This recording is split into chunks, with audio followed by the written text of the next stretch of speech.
Everybody, today is the first of many videos that I'm going to be making.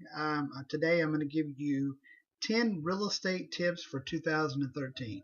The first one is tip number one: get off the sidelines. If you are thinking about buying a house, this is the time to get it. The problem that we're having as realtors is there aren't a whole lot of houses out there in the market, so the possibilities are slim.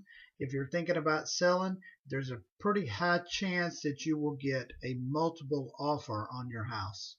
The next thing, number two, screen your buyers. If you're going to try the for sale by owner route, good luck on that one. Most for sale by owners don't realize that people are looking at houses that are not pre-approved. So screen your buyers. Make sure that they have a pre-approval letter before you let them inside that house. There's some crazy people out there. You have no idea what they'll do. I get calls from people that want to go look at a house, and the first thing I tell them is, send me a copy of your pre-approval letter, or I tell them who is giving you the financing to get your house. That screens out a lot of tire kickers and a lot of people who can't even qualify to buy a car, much less a house. Number three, if you're selling your house, create a good first impression. Most people, when they walk in a house, most buyers will make a decision within the first 4 steps when they look at that house. So the first 4 steps and what they see will determine whether your house sells fast or if it takes a long time on the market. Tip number four is renovate wisely. The problem that a lot of people have is that they will spend way too much money on renovations, more money than they need to. I remember a time that I wanted to put a house on the market and help a lady put her house on the market, and she wanted to recarpet the house.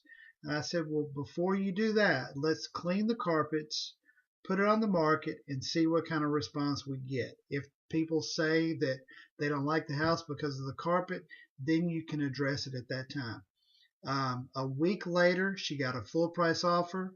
They didn't mention the carpet at all. The word carpet did not come up at all.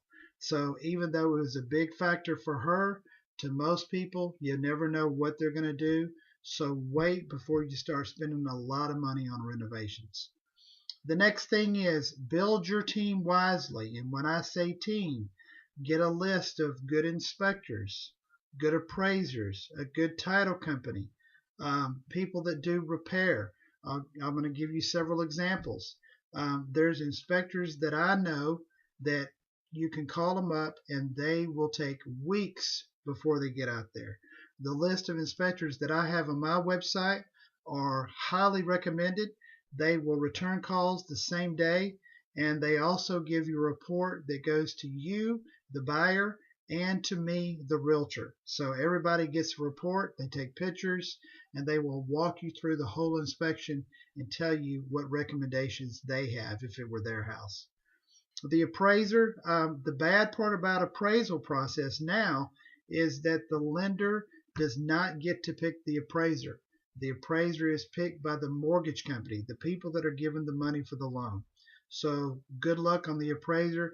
Follow up and make sure that he's doing that appraisal way before the end of the third-party financing agreement. If you don't know what that means, call me and I will walk you through that to help you with that process.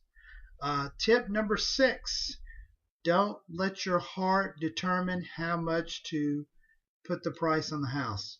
The problem that I see with a lot of people is they get emotional to the house, and remember that the house, once you put it on the market, is no longer your home. It is a house. It is a product that you're selling, so get your feelings away from it and become a logical thinker. Tip number 7, open up your marketing options. Let your realtor tell you what things to do to market your house. There are so many things that you can do, like Twitter, Facebook, Pinterest, LinkedIn, Zillow. There's thousands of real estate websites that you can market your house on instead of doing things that are time wasters, like putting flyers out in front of the house so that all the nosy neighbors can pick them up, and then you refill them for more nosy neighbors. Tip number 8, see how much you're going to walk away with before you put your house on the market.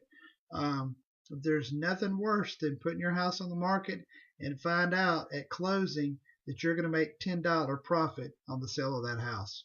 You need to know that up front before you put the house on the market.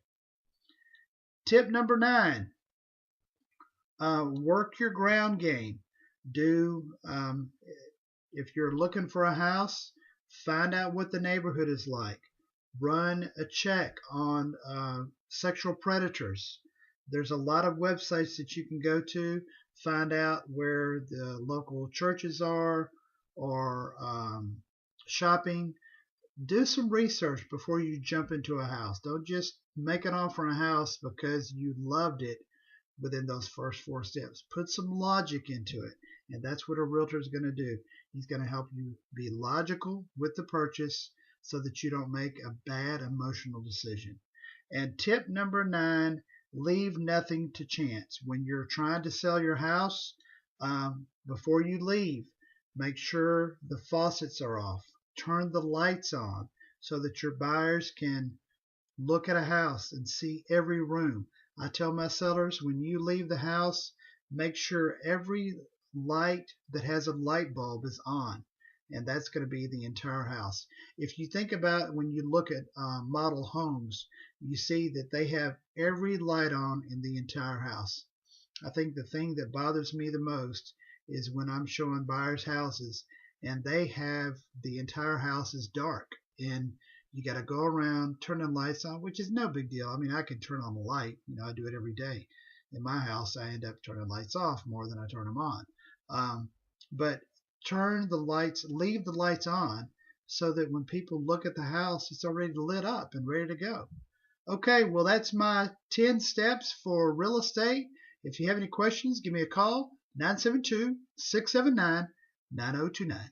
Bye-bye now.